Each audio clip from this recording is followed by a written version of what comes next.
નમસ્કાર મિત્રો, હું હરિવર્ધન ચોકસી આપ સૌનું સ્વાગત કરું છું. મિત્રો, આજના વિડીયોમાં આપનું ખૂબ ખૂબ સ્વાગત. મિત્રો, અત્યારે દેશ દુનિયાની જે હાલત છે એમાં આપણે વિચારીએ તો આપણને ટેન્શન થાય કે ભાઈ આગળ શું થશે. આજે આ વિડીયો બનાવીએ ત્યારે બિહારની ચૂંટણીના પરિણામ આવી રહ્યા છે અને બિહારની ચૂંટણીમાં નરેન્દ્રભાઈ મોદીનો ડંકો વાગ્યો. બિહારનો પેલો એક પક્ષ, પેલા જુગલ કિશોર કે કોનું, તેને દાવો કરેલો કે હું સરકાર બનાવીશ, એક સીટ પણ નહીં આવી. રાહુલ ગાંધી એમ કહેતા હતા કે ભાઈ ગઠબંધનની સરકાર બને, સાફ થઈ ગયા. ને અત્યારે કદાચ એવા બી સમાચાર મેં જોયા કે તેજસ્વી યાદવ પણ હાર્યા કે જીતા, કંઈક બહુ ઓછા અંતરમાં આગળ પાછળ ચાલી રહેલી છે એ લોકોની રસાકસી. હજુ તો સાંજે ખબર પડશે. પણ મિત્રો, આ જે સમય છે, દુનિયામાં આ વ્યક્તિ પોતાની એક ધાક જમાવીને બેઠેલા છે. તો આવનારા સમયમાં ઈસવીસન 2026થી 29 સુધીમાં નરેન્દ્રભાઈ ભારતને ક્યાં લઈ જશે, કેટલી ઊંચાઈ અપાવશે, આર્થિક બાબતમાં ભારત કેટલું સદ્ધર થશે, આપણે વિચારીએ ને તો આપણને ખ્યાલ આવે કે આ જ એક એવા વ્યક્તિ છે જે ભારતને આટલી ઊંચાઈ સુધી લઈ ગયા અને હજુ લઈ જઈ રહ્યા છે. તો આપણે આવનારા 3 વર્ષમાં ભારત કઈ દિશામાં જવાનું છે એની જાણકારી આજના વિડીયોમાં મેળવીએ. 2026થી 2029 જે નરેન્દ્રભાઈનો જે શાસનકાળ બાકી છે એમાં ભારત એક અલગ પ્રકારની ઊંચાઈ પર જશે અને એક ઊંચાઈ ચોક્કસ રીતે મેળવશે, જ્યાંથી આપણે માથું ઊંચું કરીને દુનિયાના તમામ દેશો સાથે વાત કરી શકીશું. અને ચોક્કસ કહું છું, આ સમય આપણે જોવાનો છે. અત્યારે જે આપણા દિલ્હી શહેરમાં જે હમણાં આતંકવાદી હુમલો થયો એનો જવાબ પણ આપશે. એના માટે પણ જે કંઈ પણ કરવાનું થશે એ નરેન્દ્રભાઈ ને અમિતભાઈ મળીને કરશે. અને દુનિયા જોશે કે ભાઈ ભારત સામે આંખ ઊંચી કરવી એટલે અંધાપો મેળવવો. આ બનાવોથી દુનિયામાં આપણે આપણું પોતાનું સ્થાન બનાવી શકશું, એ પણ ચોક્કસ છે. આ સમયમાં દુનિયાના ઘણા બધા દેશો અંદરો અંદર યુદ્ધ કરશે, પણ ભારતની શાખ જળવાયેલી રહેશે. ઘણી જગ્યા પર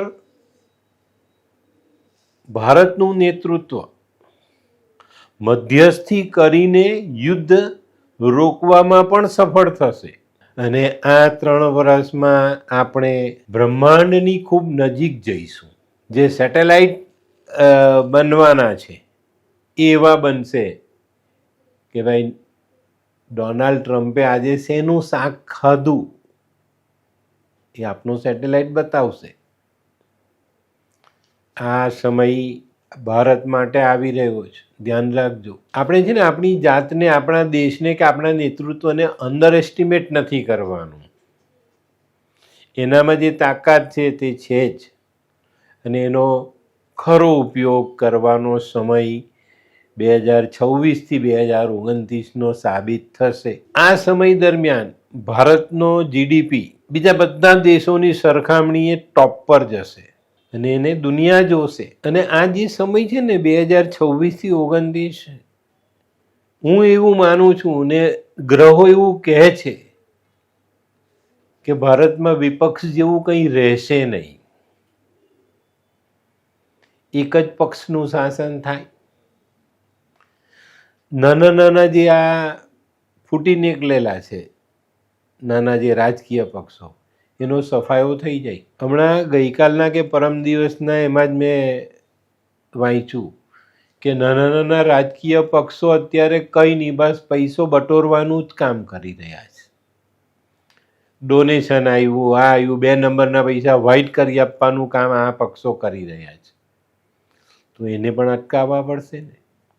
એમાં પણ આપણી સરકાર સફળ થશે. આજે છે ને, આજે આપણે આવનારા જે વર્ષ છે 2026થી 29, આવનારો કાળ શું કહે છે એની જાણકારી મેળવીએ છીએ. આ સમયમાં ભારતના ઉદ્યોગપતિઓ દુનિયાના ટોચના ઉદ્યોગપતિમાં સ્થાન મેળવશે. એમાં પણ એક ચોક્કસ સ્થાન હશે. અને આપણા ભારત દેશના જે ઉદ્યોગપતિઓ છે એ એક ટોચના સ્થાન પર બેસીને બહુ મોટી અને સારી નામના ભારત માટે કમાઈ લાવશે. આ સમયમાં મેડિકલ ક્ષેત્રમાં અને શિક્ષણના ક્ષેત્રમાં, એન્જિનિયરિંગના ક્ષેત્રમાં, અવકાશીય બાબતોમાં, હથિયારની બાબતોમાં, મિસાઇલ, તોપ, ટેન્ક, ફાઇટર પ્લેનો, આ બધા ક્ષેત્રમાં ભારત એક અલગ પ્રકારની સિદ્ધિ હાંસલ કરીને બતાવશે. અને આ સમયમાં આપણા દેશના યશસ્વી વડાપ્રધાન શ્રી નરેન્દ્ર મોદી એની નામના વિશ્વમાં ગુંજે અને વિશ્વના નેતાઓ એની આગળ વામણા લાગશે. આખું વિશ્વ એની યશ ગાથા ગાશે. અને મિત્રો, આપણા માટે એક ગર્વની બાબત હશે ને કે આપણા વડાપ્રધાનની યશ ગાથા દુનિયાના નેતાઓ ગાય. અને આ સમય જોવા માટે તૈયાર રહેવાનું છે આપણે. ઈસવીસન 2025નો અંત આ સમયથી શરૂ કરીને ઈસવીસન 2027 સુધીનો સમય ભારત દેશ માટે સુવર્ણકાળ સાબિત થશે. આ સમયમાં ભારતનું વર્ચસ્વ દુનિયા પર આવતું દેખાશે. એક સમય એવો આવશે કે પશ્ચિમના નેતાઓ નરેન્દ્રભાઈને પૂછીને કામ કરશે. આજે જ આપણે જોઈ રહ્યા છીએ કે કેટલા બધા સમયથી ડોનાલ્ડ ટ્રમ્પ ભારતને પછાડવાની કોશિશ કરી રહ્યા છે, સફળતા નથી મળતી. પુતિન જેવા નેતા નરેન્દ્રભાઈની સાથે ખભો મેળવીને ઊભેલા છે અને એક મજબૂત સરકાર આપણે મેળવી લીધેલી છે. આ સમય દરમિયાન ભારત વિશ્વની આર્થિક મહાસત્તા 1 થી 3 નંબરમાં સ્થાન મેળવશે. આપણે જોઈશું ને એનો લાભ આપણને મળવાનો જ છે. ભારત હવે એક વિકસિત દેશ તરીકે આગળ આવી રહ્યો છે. અત્યારે ઘણા બધા લોકો આપણા દેશને પછાડવાની કોશિશ કરે છે. આપણી પર પ્રતિબંધ લાદવાની તૈયારી આ લોકોએ કરી, પ્રતિબંધો લાદ્યા, પણ નરેન્દ્રભાઈ હાલ્યા નથી કે એમની ટીમ કશે બી પાછી પડી. દરેક વાતનો મજબૂતાઈથી સામનો કરી રહ્યા છે અને આપણા દેશની શાખને 16 કળાએ ખીલવીને દુનિયા સામે ઊભો રાખ્યો જ ભારતને. અને સાયન્સની બાબતમાં કહું, વૈજ્ઞાનિક એમાં જોશો તમે એ પાસામાં તો ભારતનો ડંકો વાગશે. અને આ પ્રગતિની નોંધ પૂરી દુનિયાએ લેવી પડશે. એની ઈચ્છા અનિચ્છા નહીં ચાલે, એને નોંધ લેવી પડશે. પ્રદેશના નેતાઓએ નોંધવું પડશે કે ના, ભારત બહુ જ મજબૂત દેશ છે, એનું અર્થતંત્ર મજબૂત છે, એનું સૈન્ય મજબૂત છે અને એના ઉદ્યોગો પણ એટલા જ મજબૂત છે કે દુનિયાની સામે ટકી શકશે. આ સમય પછી ચાઇના કદાચ આપની પાછળ પડતું દેખાય, ચોક્કસપણે. અત્યારે જે એની ધાક વાગેલી છે એ બધી પૂરી થઈ જશે. કારણ કે નરેન્દ્રભાઈએ આપણા દેશમાં એક મેન્યુફેક્ચરિંગ હબ જે ઊભું કર્યું છે, એમાં દરેક વસ્તુ બને છે. અરે હું તો એમ કહું કે ભાઈ, થોડાક જ સમયમાં આપણે ફાઇટર પ્લેનોમાં બહુ મોટું કામ કરીશું. કદાચ રાફેલ ઇન્ડિયામાં બની જાય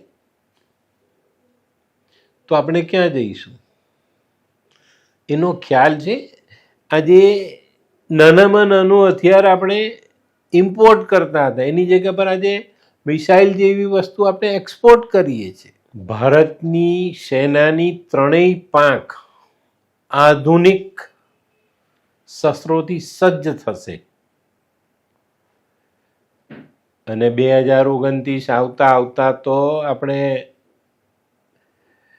આ બધા ક્ષેત્રોમાં એક વર્ચસ્વ બનાવીને ઊભેલા હશું. આ સમયમાં જે આપણું ઓપરેશન સિંદૂર થયું એનો બીજો ભાગ થશે. પડોશી સાથે ટૂંકા ગાળાનું યુદ્ધ થશે અને એ યુદ્ધમાં પણ આપણો વિજય થશે. આ તો થઈ આપણી શસ્ત્રોની, સેનાની ને આપણા રાજકીય બનાવોની વાત. પણ મિત્રો, આ સમયમાં ભારત રમતગમતના ક્ષેત્રમાં પણ બહુ મોટું નામ કમાશે. કારણ આપણા જે વડાપ્રધાન છે એનું ધ્યાન કેટલી બધી જગ્યા પર છે. એક નાનો ખેલાડી કંઈક સારી જીત મેળવીને આવ્યો તેને પર્સનલી બોલાવે છે, મળે છે, એની હિંમત વધારે છે, એને શાબાશી આપે છે, એને ઇનામ આપે છે. આપણા ભારતમાં કોઈએ વિચારેલું કે ભાઈ આપણી દીકરીઓ ક્રિકેટ રમશે અને વર્લ્ડ ચેમ્પિયન બનશે? બની ગઈ. એનો ઉત્સાહ વધારવા માટે નરેન્દ્રભાઈએ કેવું પગલું લીધું? ભાઈ, વિરાટ કોહલીને જે પૈસા મળે છે એ જ પૈસા હરમનપ્રીત કૌરને મળે. થઈ ગઈ ને લેવલની વાત. તો પેલી દીકરીને પણ ઉત્સાહ વધ્યો કે હું કેમ ન રમું? કોહલી કરોડો કમાય તો હું કેમ ન કમાઉં? અને એ જે એક એમનું પોતાનો જે અભિગમ છે એને જો આપણે સમજીએ તો આપણને ખ્યાલ આવે કે એક હારેલા ખેલાડીને પણ એ પ્રોત્સાહિત કરે કે હોય ભાઈ, તો છે, રમત છે, કોઈ વાર હારી બી જવાય. એ પણ આપણે જોયું. આપણી ટીમ વિશ્વકપ હારી તારે બી નરેન્દ્રભાઈએ આ જ કર્યું ને કે ના ભાઈ, તો થાય, હવે રમત છે, હારી ગયા તો એમાં કંઈ બહુ મોટી વાત નથી. એમ પર્સનલી મળ્યા, પર્સનલી કેટલો ઉત્સાહ વધે જ ખેલાડીનો. તો આ 3 વર્ષમાં આપણે રમતગમતના ક્ષેત્રમાં પણ ઘણી બધી ઊંચાઈઓ પ્રાપ્ત કરવાના છે. અને મિત્રો, આ સમયમાં વિશ્વના ઘણા બધા દેશ ભારત સાથે કામ કરવાની ઈચ્છા દર્શાવશે, કામ કરશે. એનો લાભ પણ ભારતને મળશે. આપની ટેકનોલોજીથી માંડીને દરેક ક્ષેત્રમાં, સાયન્સમાં, અવકાશમાં, જ્યાં બી જરૂરી છે ત્યાં બધી પ્રગતિ આપણે આ સમયમાં પ્રાપ્ત કરવાના છે. અને આ 3 વર્ષમાં ભારત વિશ્વની મહાસત્તાઓ તરફ આગળ વધશે અને મહાસત્તા બનવાની જે કંઈ પણ જરૂરિયાત છે એ મેળવશે. આમ તો જોવા જઈએ ને તો ઈસવીસન 2024થી ઈસવીસન 2027 સુધીનો સમય ભારત દેશ માટે એક સુવર્ણકાળ સાબિત થાય અને આ વસ્તુ આપણે ચોક્કસ રીતે મેળવી લઈશું. અને આ આપણો સુવર્ણકાળ સાબિત થશે. આ સમયમાં દેશ જે પ્રગતિ કરશે, જે મેળવશે, જે લાવશે, જે આપશે, એ એક અલગ વાત હશે. એની પર દરેક ભારતીયને ગર્વ હશે. તો મિત્રો, આવનારા જે વર્ષો છે એ ભારતની પ્રગતિના વર્ષો છે. ભારત માટે સુવર્ણકાળ જેવો જ આ સમય છે અને આનો લાભ દેશના નાનામાં નાના નાગરિકને મળશે. આપણે જે ગરીબ દેશ કહેવાતા હતા ને એની જગ્યા પર આપણું એક એ જુદું હશે. આજે આપણે જોઈએ છે ને ભારતના ઘણા બધા શહેરોમાં એમને જે ગરીબો માટે આવાસ બાંધ્યા, શહેરોમાંથી ઝૂંપડા સાફ થઈ ગયા. હું નાનો હતો ને ત્યારે મને યાદ છે, હું એકવાર બેંગ્લોર ગયેલો. ત્યારે બેંગ્લોરમાં હું જેમને ત્યાં ગયેલો ને એ લોકો મને એક સરસ વસ્તુ બતાવવા લઈ ગયેલા. એ સરસ વસ્તુ શું હતી ખબર છે? બેંગ્લોરમાં એકમાત્ર ઝૂંપડું. એ જમાનામાં બેંગ્લોરમાં એવું કહેવાતું કે ભાઈ આ શહેરમાં ઝૂંપડું નથી, પણ એક ઝૂંપડું એવું હતું જે પોતાની જગ્યામાં બાંધીને રહેતો. તો મિત્રો, એ લોકોએ તે દિવસે મને બતાવ્યું કે જો આ બેંગ્લોરની વચ્ચોવચ એકમાત્ર ઝૂંપડું છે. પણ આજે તો આપણે કહી શકીએ કે ભાઈ ભારતના ઘણા બધા એવા શહેરો છે જેમાં ઝૂંપડા નથી. કારણ નરેન્દ્રભાઈ બધાને પાક્કા મકાન આપ્યા, લોન આપી, લોન ભરીને તમે પોતાના મકાનમાં રહેતા થઈ જાઓ. આજે અત્યારે જે બિહારના પરિણામ આવી રહ્યા છે ને એ પણ કેટલા ચોક્કસ રીતે. બિહારમાં એવું કહેવાય કે ખાવાના માટે લોકો તરસતા હતા એક ટાઈમમાં. હમણાં એમને 1 કરોડ સ્ત્રીઓના ખાતામાં 10,000 રૂપિયા જમા કરાવ્યા. હવે આપણે કલ્પના કરવાની છે કે ભાઈ એ જીવન ધોરણ એને રાતોરાત કેટલું બદલી આવ્યું. શૌચાલય બની ગયા, પાક્કા મકાન બની ગયા, મકાન લેવા માટે લોન આપી દીધી, ગેરંટી વગરની લોન આપી, કેટલું બધું કર્યું એમને. તો આજે એ પ્રદેશમાં જ્યાં ભાજપ માટેનો એક અઘરો ગઢ કહેવાતો હતો ત્યાં આજે એનો ડંકો વાગે. આજે નીતિશ કુમાર કરતાં વધારે સીટ ભાજપ જીતીને આજે આગળ ચાલી રહ્યો છે. તો મિત્રો આજે આપણે બહુ ચોક્કસ માહિતી મેળવી છે ને આવનારો સમય આપણા માટે કેવો છે એની જાણકારી મેં તમને આપી. અને જે રીતે મેં તમને ફેબ્રુઆરીમાં ઈસવીસન 2025ના 25 બનાવો કીધેલા અને 25 બનાવ બન્યા, બરાબર. એ જ રીતે આ વિડીયોમાં મેં જે કંઈ પણ વાત તમને કીધી છે એને એક પછી એક ટેલી કરતા જજો. 2027ના એન્ડ સુધીમાં જ તમને લગભગ આ બધી વાતો ખરી થતી જોવા મળશે અને એનાથી મળનારો લાભ તમે લેતા પણ થઈ જશો. નવી ટેકનોલોજી જીવનમાં જોડાઈ જશે. ભારતની સુરક્ષા ચાપ ચોબંધ હશે. કોઈની તાકાત નથી કે કોઈ આંખ ઉઠાવીને જોઈ શકે. આ વસ્તુ આવશે. અત્યારે ટ્રમ્પે કદાચ પાકિસ્તાનને થોડી ઘણી પાછળથી મદદ કરી હોય ને એના જોરે કદાચ આપણી સાથે લડી લે, આગળ જતાં એના માટે શક્ય નથી. ને છે ને હમણાં મેં 1.5 વર્ષ પહેલાં એક બહુ જ જૂના ભવિષ્ય વેચતાનો એક વિડીયો મેં સાંભળેલો. એમાં એવું કહેવાયેલું કે ભાઈ 2025-26માં એક દેશ નામો નિશાન મટી જશે. શક્ય છે પાકિસ્તાન મટી જાય. તો આને આપણે સમજવાનું છે કે જ્યારે નેતૃત્વ સબળ હોય, ચોક્કસ હોય, તો એ દેશને, એ રાજ્યને, એ પ્રજાને કોણ હરાવી શકે? કોઈ ના હરાવી શકે.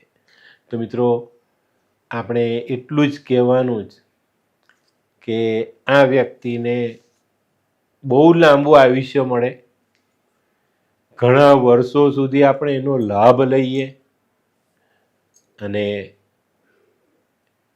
એની સામે આપણે આપણા ભારતને એક સર્વોચ્ચ સ્થાન પર બિરાજેલું જોઈએ અને આવનારી પેઢી ગર્વથી માથું ઊંચું કરીને અમેરિકાને, બ્રિટનને કહી શકે કે અવાજ બાદ અમે ઉપર છીએ.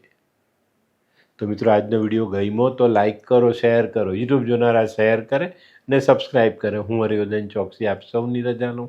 ફરી મળીએ નવા વિડીયોમાં નવી જાણકારી સાથે. તો ચાલો બદલીએ જિંદગી. નમસ્તે.